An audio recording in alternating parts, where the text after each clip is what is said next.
전쟁이 끝나고 나서의 일본에 대해서 설명합니다. 일본에서 전후, 영어로는 포스트워 저팬이라고 하는 시기인데요. 이걸 언제로 볼 것인가? 시작점은 명료합니다.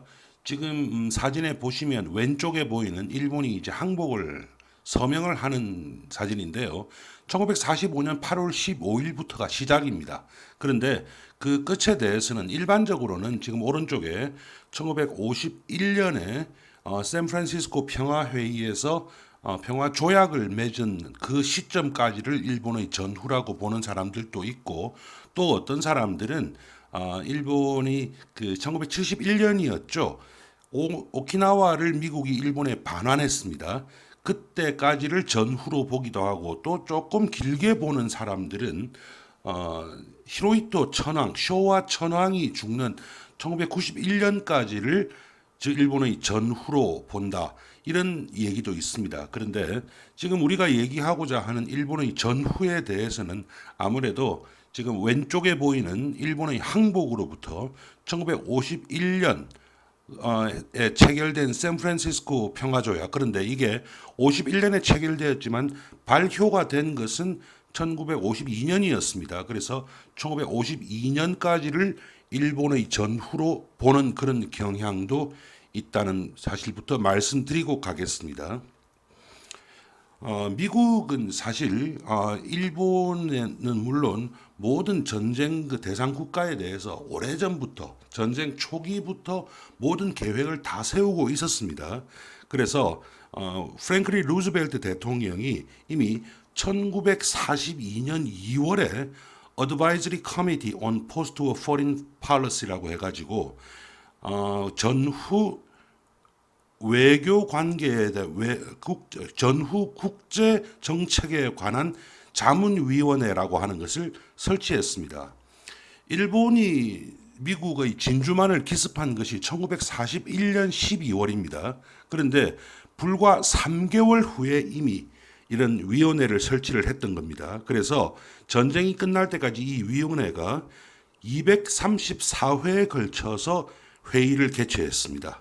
그래서 제일 처음과 시작은 물론 내용이 꽤 많이 달랐습니다만은 이것을 통해 가지고 아주 촘촘하게 계획을 잡아갔던 것입니다.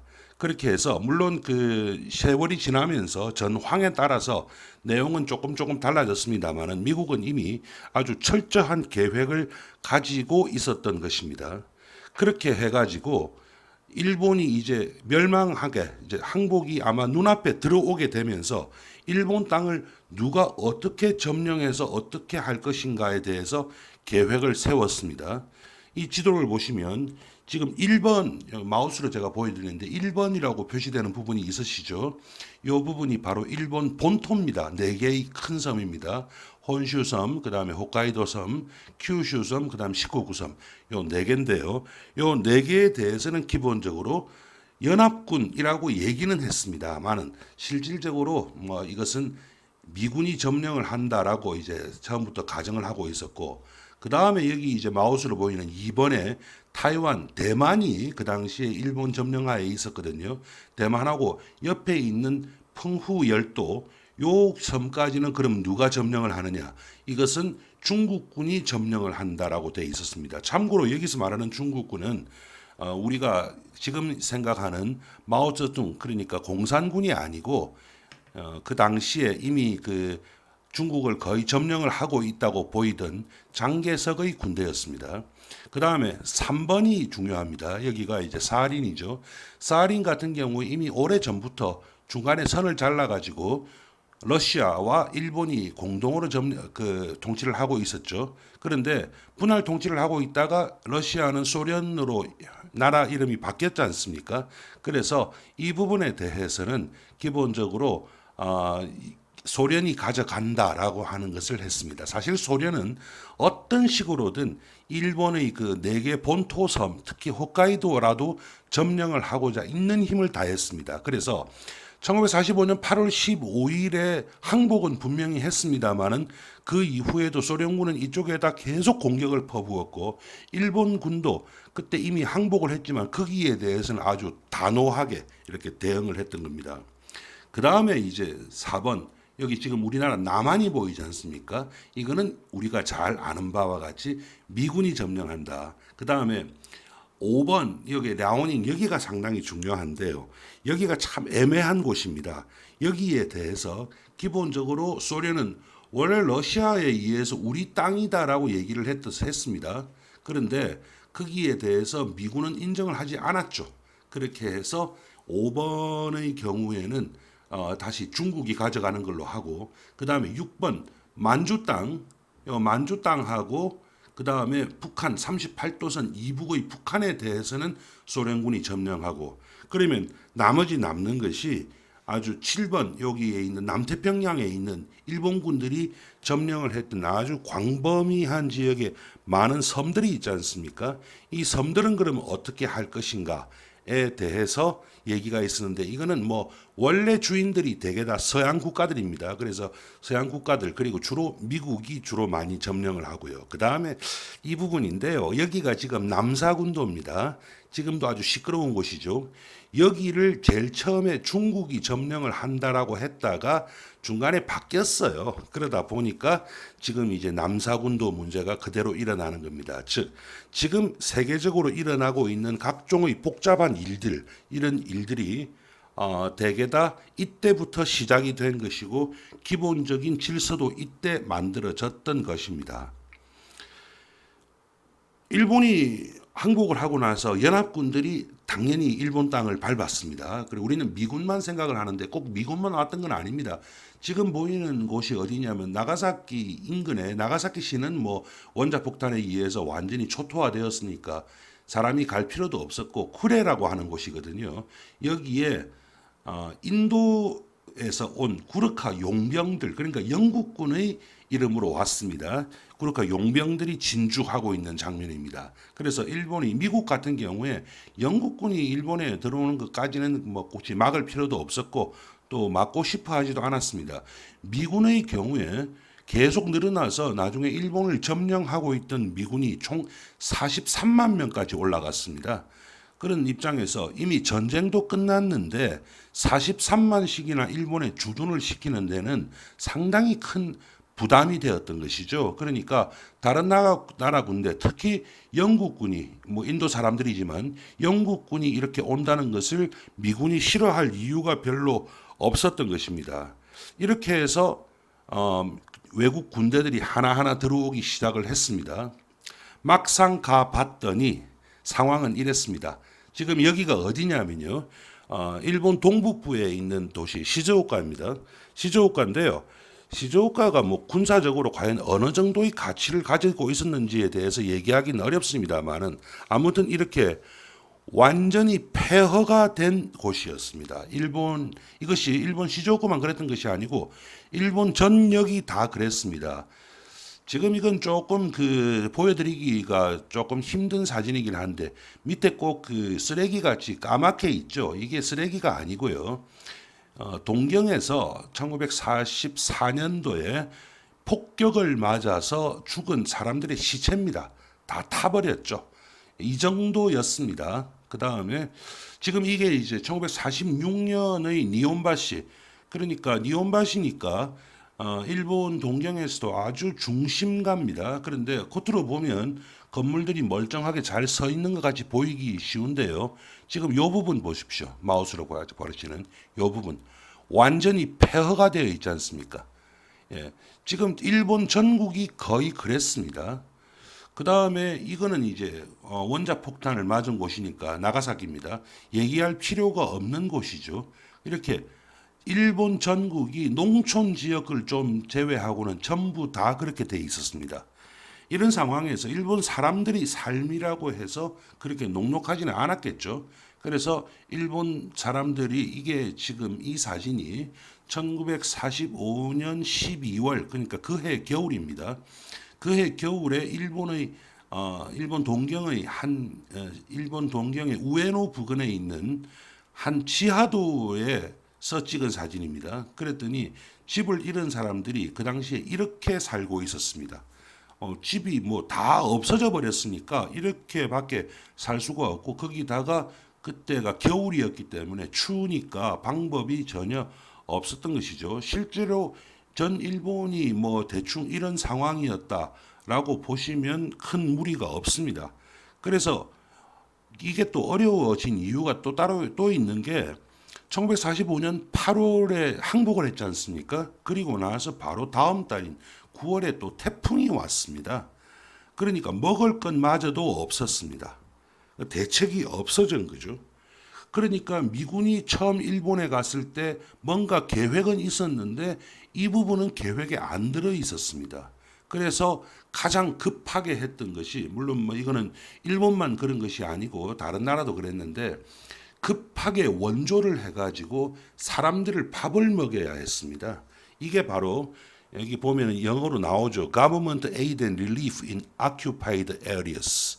이게 지금 보면 점령 지역의 정부 지원에 관련한 계획입니다. 그래서 미국이 사실 그 당시에 전 세계를 먹여 살렸습니다. 그래서 1946년부터 1967년까지 도대체 얼마나 지원을 했는가가 나오는데 1949년이 가장 크죠. 그런데 여기에 보면은 여기에 제일 큰 부분이 빨간색이지 않습니까? 이 빨간색이 바로 일본입니다. 그래서 원래 이 파란색이 독일이거든요. 원래는 독일이 더 많았죠. 그러다가 일본이 나중에 더 많아지는 것을 알 수 있습니다. 실제로 이 당시에 미군의 원조가 없었다면 일본 사람들이 과연 살아남을 수 있었을 것인가에 대해서도 저는 상당히 의문스럽습니다. 이렇게 일본은 그 당시에 뭐 모든 것이 다 없어져 버렸고 두 번 다시 재기는 불가능한 상황에 가 있었습니다. 이런 상황에서 천황이 이제 메가더를 찾아갔습니다. 그리고 나서 그 다음 해에 천황이 이제 오른쪽에 보이는 건데요. 신적 강화, 즉 나는 신이 아니다라고 하는 것을 선언했습니다. 물론 천황이 신이 아니라는 것 정도는 누구나 알고 있었죠. 그걸 모르는 사람은 없었는데, 하지만 그 일은 일본 사람들에게 아주 큰 충격으로 다가왔습니다. 이제 천황이 자기가 신임을 부정하는 사태까지 왔구나. 이제 일본의 중심이 없어져 버리는 그런 사건이 일어났습니다.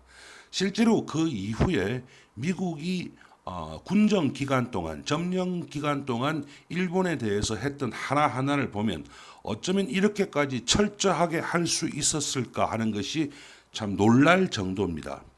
가장 먼저 했던 것이 일본군 무장 해제입니다. 일본군을 무장을 해제해야 되지 않겠습니까? 지금 미군이 일본군들이 총이 아니죠. 이거는 이제 일본도 칼입니다. 칼을 이제 쭉 수거를 하는 장면인데요. 칼도 흉기가 될 수 있으니까요. 대충 이제 어느 정도가 됐느냐면요. 12월까지 일단 미군은 일본군 전체를 무장 해제하고 일본군을 해체시켰습니다. 즉 일본군의 총 그 사령부였던 대본영은 즉시 해체를 했는데, 그리고 나서 일본군을 하나하나 해체를 그냥 할 수는 없죠. 무장 해제를 해서 가지고 있는 무기를 다 뺐어야 되는 거 아니겠습니까? 그래서 그걸 하는 데는 꽤 오랜 시간이 걸리고 또 그동안 사람들을 뭐 마음대로 돌아다닐 수 있게 놔둬도 안 되는 겁니다. 그렇게 해가지고 나중에 모두 수거한 무기와 전쟁 물자가 200만 톤 정도가 됐다고 합니다. 이게 200만 톤이 얼마나 되는 양인가는 모르겠는데 아무튼 어마어마한 양의 무기와 전쟁 물자를 모두 수거를 다 해버렸습니다.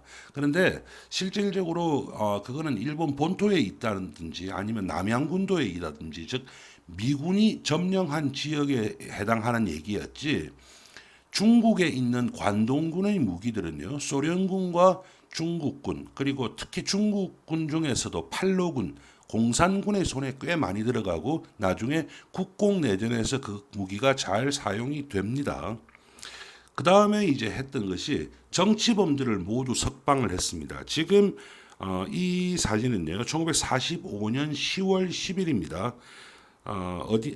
일본에 있는 그 형무소에 그동안 수감돼 있던 공산주의자들이 석방되는 사진입니다. 이렇게 해서 일본 공산당은 법적인 지위를 얻게 되고 지금도 일본에는 공산당이 아무런 문제 없이 활동을 하고 있습니다. 그리고 일본 공산당과 일본 사회당의 싸움이 또 이때부터 시작이 되는 겁니다. 그 다음에 이제 아주 중요한 것이었는데요. 1945년 12월 22일 미국이 주도해서 노동조합법을 제정하게 됩니다. 즉, 그 당시에 이건 뒤에 얘기할 재벌 해체하고도 직접 관련이 되는데 이 사람들이 일본에 막상 와봤더니 노동자들의 권익이 아주 심각하게 침해되고 있더라라고 하는 것을 느꼈고 그래서 미국 수준까지는 못 가더라도 최소한 어느 정도 수준으로서 노동조합 정도는 설립할 수 있도록 하겠다라고 해가지고 12월 22일에 노동조합법을 제정을 했습니다. 이것도 미국이 다 한 겁니다. 일본이 그대로 통치를 했으면 이런 일까지 벌어지지는 않았겠죠. 그리고 그때부터 슌투 그러니까 춘투라고 해가지고 매년 봄이 되면 고정적으로 일본의 노동자들이 임금 인상이라든지 처우 개선 이런 것을 요구하면서 투쟁에 들어가는 것이 이때부터 시작이 되는 겁니다. 그 다음에 이제 아주 중요한 일이 있습니다. 바로 일본의 헌법을 새로 만드는 것이었습니다. 언젠가는 일본이 이제 정상국가가 되어야 되지 않겠습니까? 그때까지 일본은 미국의 군정 체제 하에 있었기 때문에 일본의 법이라고 하는 것은 아무런 의미가 없었습니다. 그런데 언젠가는 그냥 그대로 놔둘 수는 없었고 언젠가는 일본도 정상 국가가 되어야 하기 때문에 일본의 헌법을 만들어야 되는데 일본 사람들에게 헌법을 알아서 만들어라라고 시킬 수는 없는 거 아니겠습니까? 그래서 실질적으로 미군이 헌법을 거의 다 만들었습니다. 그런데 미군이 헌법을 이제 만드는 데 있어 가지고 아무래도 미국 사람들이 모든 것을 다 할 수는 없었겠죠. 그래서 미국의 학자들도 참여했지만 또 일본 헌법 학자들도 어느 정도 참여를 했습니다. 지금 왼쪽에 보이는 사진은 그 당시에 일본의 헌법은 이러해야 한다라고 해서 미국의 본국에서 동경에 있는 미군 사령부, 연합국 총사령부입니다. 연합국 총사령부로 온 문건입니다. 그리고 그것에 의해 가지고 오른쪽 보이는 것과 같이 일본국 헌법, 즉 일본의 헌법은 만들어졌던 것입니다. 예, 그렇게 이제 진행이 되고 있었고요. 그 다음에 이게 재벌 해체입니다. 왼쪽은 이제 아직 전쟁이 시작되기도 전에 동경의 마루노우치에 있던 임페리얼 팰리스입니다. 그런데 여기에서 아주 재벌들이 다 모여 있었던 겁니다. 그러다가 재벌을 다 해체를 해버렸습니다. 그래서 오른쪽 사진을 보시면요, 뭔가를 들고 나오는 사진이 보일 것입니다. 재벌의 집에 있는 개인 재산을 몰수하는 사진입니다. 그런데 지금 이게 상당히 현재도 중요한 것이 됩니다. 일본 재벌의 이름은 그때나 지금이나 이름은 거의 비슷합니다. 그래서 지금 징용공 문제라든지 그 외에 다른 문제 때문에 일본 회사를 대상으로 해서 소송이 있지 않습니까? 그런데 과연 그 전쟁이 시작되기 전 또는 전쟁 기간 동안의 일본 기업과 지금 같은 이름을 쓰는 일본 기업이 같은 기업이다라고 볼 수 있겠는가라고 하는 문제가 여기에서부터 발생하는 겁니다. 사실은 이렇게만 갔으면 그 두 회사는 아무 관계가 없다라고 얘기를 할 수 있을 겁니다. 그런데 나중에 이제 다시 말씀드리겠습니다. 리코스라고 해서 가쿠 코스라고 하죠. 역 코스라고 하는 것을 밟아서 다시 백업을 하게 되거든요. 그 때문에 또 지금 문제가 되고 있기도 합니다. 이런 문제가 있다라는 말씀이었고요. 그 다음에 이제 학제 개혁을 하게 됩니다. 학제 개혁이라고 하는 것도 일본은 기본적으로 모든 그 교육 체제를 메이지 유신 때 독일의 교육 체제를 기초로 해서 만들었습니다. 영국하고 그렇게 친했음에도 불구하고 교육 체제는 기본적으로 독일 교육 체제를 가장 많이 가져왔습니다. 근데 미국 또한 교육사를 보면 미국이 영국으로부터 독립은 했지만 독일의 교육 체제를 많이 가져오기는 했습니다만은 그 이후에 미국에서 오랜 세월이 지나면서 상당 부분 미국적인 모습이 도입이 되었던 것이거든요.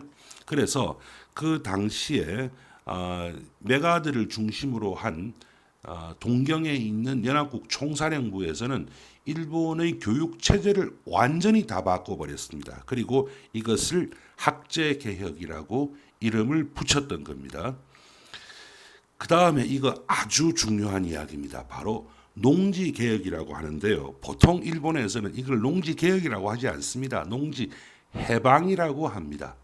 무슨 말이냐면 일본은 이미 메이지 유신 때 상당히 철저하게 농지하고 관련한 개혁을 한 바가 있습니다. 그래서 일본의 전통적인 일본의 농지 소유라든지 소작 체제 같은 것은 우리나라와 별 차이가 없고 농민에게 아주 불리한 것이었습니다.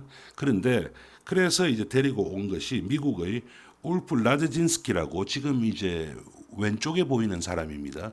이 사람을 직접 데려왔습니다. 그래서 일본 농지를 개혁하라라고 명령을 이제 줬던 거죠. 그런데 이게 생각만큼 쉽지는 않았습니다.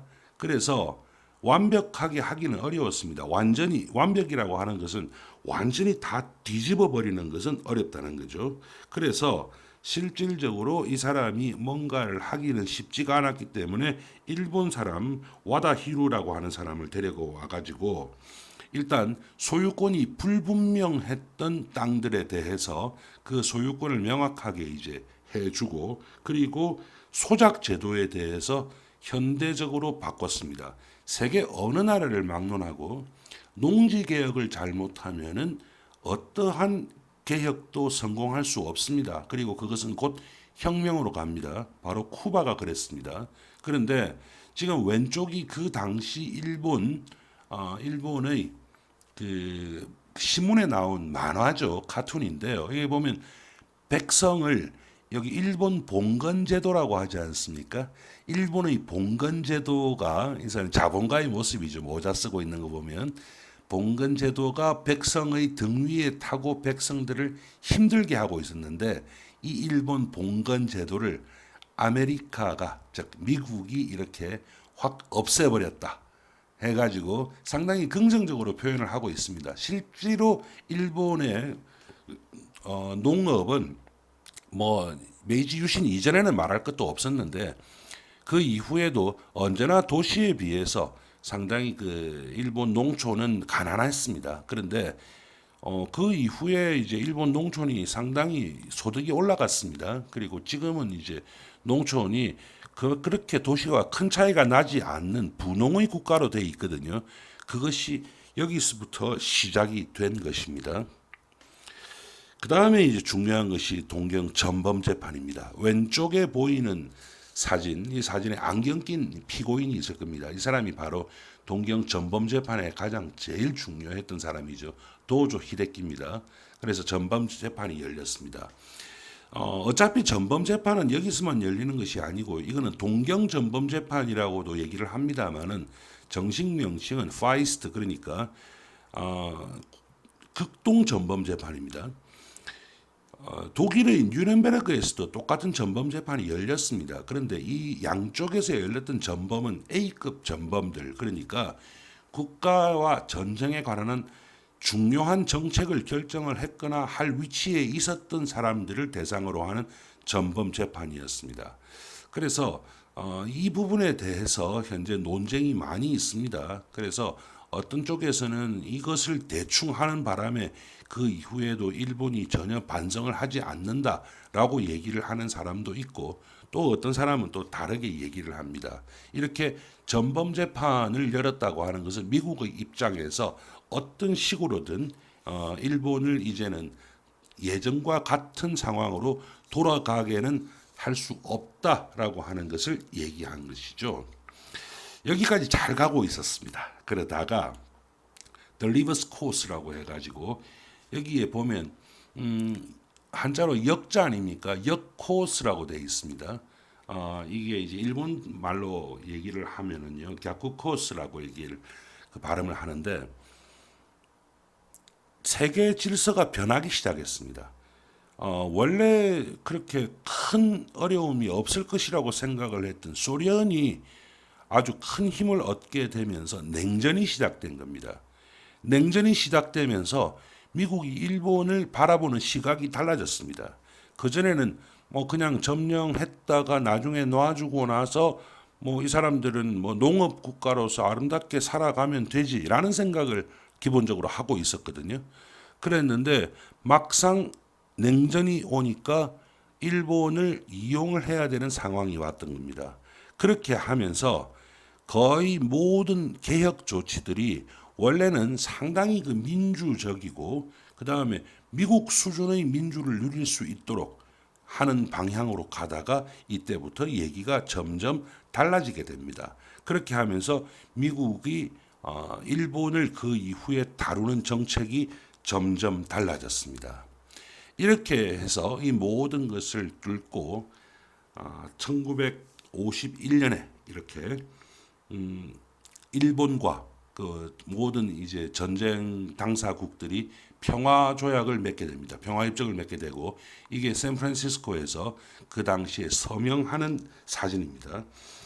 이 서명은 1951년 9월 8일에 있었습니다. 우리나라에서는 아직 한창 전쟁이 진행되고 있을 때였죠. 그런데 이것이 발효되었던 것은 그 다음 해인 1952년 4월 28일입니다. 여담 삼아서 하나 말씀드리죠. 그 사이에 무슨 일이 있었을까요? 예.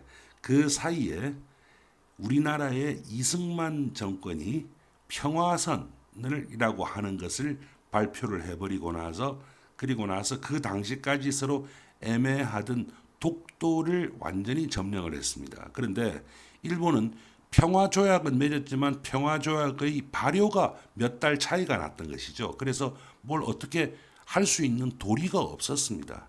그렇게 해서 현재와 같은 상황까지 오고 있다라는 말씀입니다.